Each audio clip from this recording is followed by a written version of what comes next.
What's going on, everybody? So today we got a really cool video for you guys. Bill just hatched out a pretty insane looking clutch, and it was really too good not to do a video on it. So we're gonna go ahead and look at those today. But first I wanna show you the parents while Bill's walking out here. Just getting to the facility right now. Turn on all these lights so you guys can see them. So this is the female right here. Her name is Pathogen, and she is a sickness daughter. Let me see if I can get her out. She exhibits, I think she's actually in shed right now, but she exhibits some really nice melanistic characteristics for a female, and she is just a beautiful snake. But we're gonna go ahead and look at the male next, who is Freight Train, who is even more crazy. He's got more blue and more melanism on him, and these two paired up together just made some awesome neonates. Okay, so this is Freight Train. Again, he was the sire to the clutch, and he was actually produced by John Irby from Soul Train X Striptease in 2017. And he has some really nice blues and melanism. In fact, let me go outside and take him out there so you guys can really see his true colors. So actually a really good day. Overcast days is the best days to show chondros. You can really see his blues and yellows and blacks, and he's just a beautiful animal. And he has been proving that he produces just some dark neonates, and patternless too. So let's go ahead and put him back. All right, Bill. Hey, Alex. Congratulations, number one, on your awesome clutch. Thanks very much. Appreciate it. How do you feel? I think it's safe to say that this probably, based on the genetics, how the babies look, and the number of neos produced, I think the best clutch I've ever produced. I think so too. I would definitely agree with that. I know we've had our kind of ups and downs the past couple of years with these clutches, so it's really redeeming to see you get a full 100% hatch rate. Yeah, it's been a while since we've had a 100% hatch rate here in the facility, so yeah, I agree. It felt really good. Good, awesome. Let's take a look at them. Yeah, you bet. So, Alex, this is a designer green tree python clutch, bred to produce melanistic adult animals.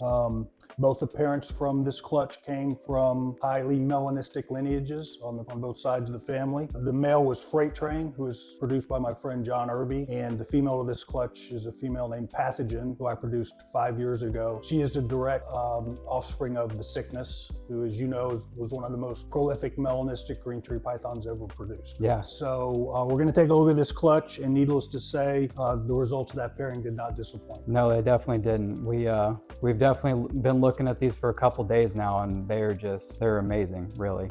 I think it's the pinnacle of what everybody wants to produce whenever you're breeding designer green trees, isn't it? I think if you're going for melanistic or high blue, these are the kind of neos that you want to see in the box. Absolutely. For sure. Absolutely. So let's take a look. There was a surprising amount of variability in this clutch, including shades of red all the way to black, and including pattern, the color of the pattern, and the density of the pattern.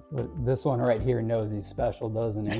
He's kind of separated himself, hasn't he? He already knows he's a holdback, so he's separating himself. Yeah, no doubt about it. This one also thinks he's special, has to be right in the middle of everything. Exactly. So, and that one, and that one, and that one, and that one.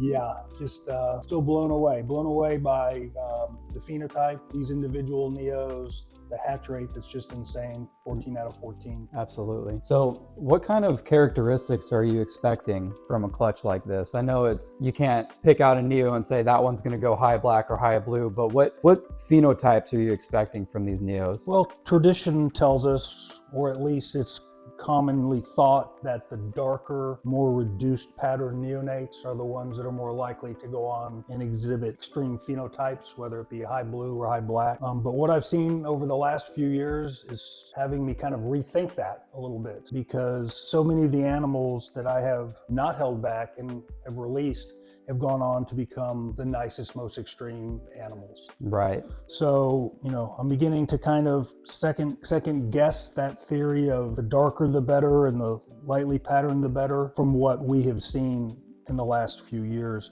I think it's just much more important to have the right genetics. Absolutely. So I would take, the most mundane of these animals and still expect it to go on to produce some degree of melanism as an adult. I would agree. I would say we're probably going to see variations of melanism throughout all of this clutch. I think some will have more, some will have less. It just really depends on the genetics, really, doesn't it? By far, the most important thing is the genetics. I would take one of the lighter, more patterned animals from this clutch versus the darkest, patternless neo you could find me from a clutch that wasn't produced by melanistic parents. Absolutely. I would take my baby over any of those any day, of the week.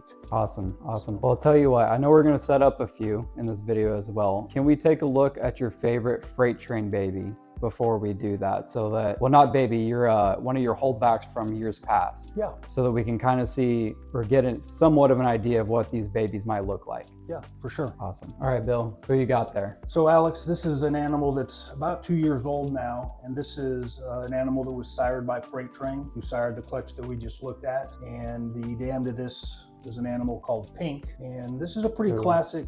It's right there. Yeah, that's Pink. And although Freight Train is pretty melanistic, Pink doesn't have a speck of black on her yet, because of her lineage and because of her genetics. When combined with an animal like Freight Train, can produce something that looks like this, right, which is absolutely the look that I go for here. And is that male or female that you have right there? This is a female. Awesome. And it's harder to get, exceptional females, isn't it? That's been our experience. It seems to be that the more extreme phenotypes typically are male. Awesome. But yeah, this one's beautiful. Yeah, that's a fantastic looking snake. And who's the second guy you're pulling out there? Let's take a look at another Freight Train animal. This looks really quite different than the animal that we just looked at. This is Freight Train bred to a female called Mountain Drew. And this one's still undergoing its ontogenic color change, but looks really, really extreme. Literally every scale is different right next to each other. Wow. That's just amazing. So don't know what this is going to end up looking like, here in the next year or two, but we're off to a good start. Wow, that is just an incredible animal right there. Two incredible animals. Yeah, totally different, but both sired by Freight Train. Absolutely. So this is the type of stuff that we can expect from Freight Train then. Yeah, absolutely. And you've actually sold a few that have turned out crazy as well. Oh, more than a few. Yeah. More than a few. More than a few. Unfortunately. Yeah. Sometimes they end up coming back though, don't they? Yeah, sometimes they end up coming back. This isn't actually Freight Train. No, it's not. This is a highly melanistic sickness line animal. That's a Jaeger baby, isn't it? It's Jaeger bred to biscuit. And Jaeger was the sire, of course, to the sickness. Absolutely. Awesome. Cool. Let's set those babies up. Yeah. So we'll start setting up these babies, and there's really no rhyme or reason to which of these I grab first. It's just the one that happens to be closest. If they're amenable to coming off using a hook like this, we'll do this. There you go. You usually go for easiest first, don't you? Easiest first, absolutely. To get them out of the way. You bet. Again, these are going to go in a rack, obviously. These are shoebox size plastic containers. This is just a piece of hanger, like a baby's hanger that's been cut appropriately, fastened to the inside here. So nothing fancy. No, try to keep it real simple, real basic. No bioactive? No bioactive. So we'll see if we can get them to just kind of come off of this.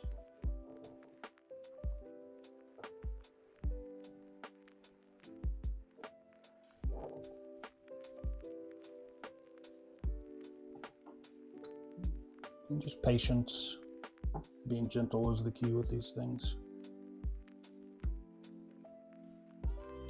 They're so fragile at this age and this stage, susceptible to kinks. Yeah, you definitely want to be careful with their tails, don't you? Yeah. There you go. So we're just going to let it come off nice and slow. Boom. And there's one. I think maybe this guy should be next. I think so too. See if we can get a hook underneath Wow. him. Jeez, look at that. Take That is just amazing. He came off pretty easy. Oh yeah. It looks like they might be going into shed. Am I tripping or? Well, I don't know. I think that these will have their typical 7-day after they come out of the egg, and Yeah. start to shed then. Right. They definitely have that matte look. Yeah, for sure. They kind of look a little glossy. Yeah. Yeah. Wow, that is just like even his belly, like it's like a red copper Yeah, this And, one is. you know, I'm looking at it through the camera and then I'm looking at it in person and it's just not even, I mean, like on camera it looks charcoal, but in person it's black. You know, it's like jet black. Yeah, there's no red involved in this neonate. This is just a black neonate. Wow, that is amazing. Let's see if we can get him into his new home.